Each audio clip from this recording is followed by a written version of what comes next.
నిజామాబాద్ జిల్లా ఆర్మూర్ పట్టణంలో ప్రభుత్వ స్థలాలను కబ్జా చేస్తూ ఆ స్థలాలకు ఇంటి నెంబర్లను సృష్టిస్తున్నారని కలెక్టర్కు ఎన్నిసార్లు విన్నవించినా పట్టించుకోవడం లేదని బీజేపీ జిల్లా ప్రధాన కార్యదర్శి జీవి నరసింహారెడ్డి అన్నారు. ఆర్మూర్ పట్టణంలో గతంలో బీఆర్ఎస్ పార్టీ నాయకులు, ప్రస్తుత కాంగ్రెస్ పార్టీ నాయకులు ప్రభుత్వ స్థలాలను కబ్జా చేస్తున్నారని, ఖాళీ స్థలాలకు ఇంటి నెంబర్లను సృష్టించి రిజిస్ట్రేషన్లు చేయించుకుంటున్నారని, వాటిని వెంటనే రద్దు చేయాలని డిమాండ్ చేస్తూ భారతీయ జనతా పార్టీ ఆర్మూర్ పట్టణ శాఖ ఆధ్వర్యంలో ఆర్డీఓ కార్యాలయం ముందు బీజేపీ నాయకులు ధర్నా నిర్వహించారు. అనంతరం ఆర్డీఓ రాజాగౌడ్కు వినతిపత్రం అందజేశారు. బీజేపీ జిల్లా ప్రధాన కార్యదర్శి, మున్సిపల్ ఫ్లోర్ లీడర్ జీవి నరసింహారెడ్డి మాట్లాడుతూ, ఆర్మూర్ మున్సిపల్ పరిధిలో ప్రభుత్వ స్థలాలను, ఖాళీ స్థలాలను గతంలో బీఆర్ఎస్ పార్టీ నాయకులు, ప్రస్తుతం కాంగ్రెస్ పార్టీ నాయకులు కబ్జాలు చేస్తున్నారని, ప్రభుత్వ స్థలాలను కాపాడాల్సిన మున్సిపల్ అధికారులు కబ్జాదారులకు అండగా ఉండి ప్రోత్సహిస్తున్నారని ఆరోపించారు. 10% ల్యాండ్ కానీ ప్రభుత్వ స్థలాలను యథేచ్ఛగా కబ్జా చేసి హౌస్ నంబర్లు తీసుకొని డాక్యుమెంట్లు సృష్టిస్తున్నారని పదే పదే భారతీయ జనతా పార్టీ లెటర్ ద్వారా, లేఖల ద్వారా ఫిర్యాదు చేసినా ఈ జిల్లా కలెక్టర్ ఎవరైతే ఉన్నారో ఈ జిల్లా కలెక్టర్ నిద్రమత్తులో ఉన్నాడు.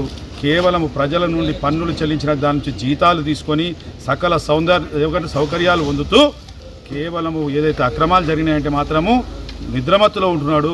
మరి ఈ జిల్లా కలెక్టరు ప్రభుత్వ ఆస్తుల్ని, ప్రజల ఆస్తుల్ని కాపాడవలసిన బాధ్యత ఉన్నదా లేదా అని ఈ సందర్భంగా భారతీయ జనతా పార్టీ ప్రశ్నిస్తున్నారు. ఆర్మూర్లో భారీ భూకుంభకోణం జరిగింది. సుమారు 100 కోట్ల రూపాయల కుంభకోణం జరిగింది. ఇక్కడ భూకుంభకోణము కేవలం హౌస్ నంబర్లను ఇచ్చేసి డాక్యుమెంట్లు తయారు చేసి రిజిస్ట్రేషన్ ఆఫీస్ అడ్డాగా ఈ భూకుంభకోణం నడుస్తున్నది. దీని మీద ఒక విచారణ జరిపి చర్యలు తీసుకోవాలని అడిగితే మరి ప్రజాధనం లూటీ చేస్తున్నారని చెప్తే ఈ కాంగ్రెస్ ప్రభుత్వం 8 నెలలైంది.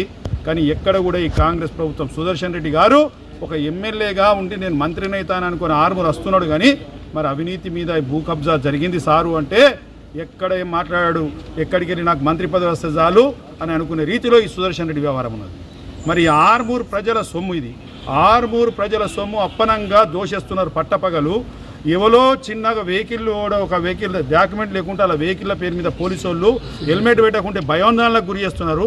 అయ్యా కమిషనర్, పోలీస్ కమిషనర్ గారు, ఆగస్టు నుంచి హెల్మెట్ పెట్టకుంటే ఏదో పెద్ద నేరం చేసినట్టు అంటారు. ఇలా పట్టపగలు భూకుంభకోణం చేస్తున్నారు, భూముల మీద రిజిస్ట్రేషన్ చేస్తున్నారు. అది మీకు కనబడతలేదా అని మీ సందర్భంగా ఈ జిల్లా పోలీస్ అధికారిని కూడా భారతీయ జనతా పార్టీ ప్రశ్నిస్తున్నారు. ఎంతసేపు మీ యొక్క ఏమంటారు పోస్టింగ్ల కోసము ఏదైతే మీ కాంగ్రెస్ ప్రభుత్వ నాయకులకు అడుగులకు మడుగులొత్తుడు కాదు, ప్రజల సొమ్మును కాపాడవలసిన బాధ్యత ఈ జిల్లా కలెక్టర్కు ఉన్నది. లేని పక్షంలో నువ్వు ఇక్కడి నుంచి ఏది నీ ప్రాంతం ఏదైతున్నో తరిమి కొడదామని సందర్భంగా జిల్లా కలెక్టర్ను కూడా హెచ్చరిస్తున్నాం. భారత్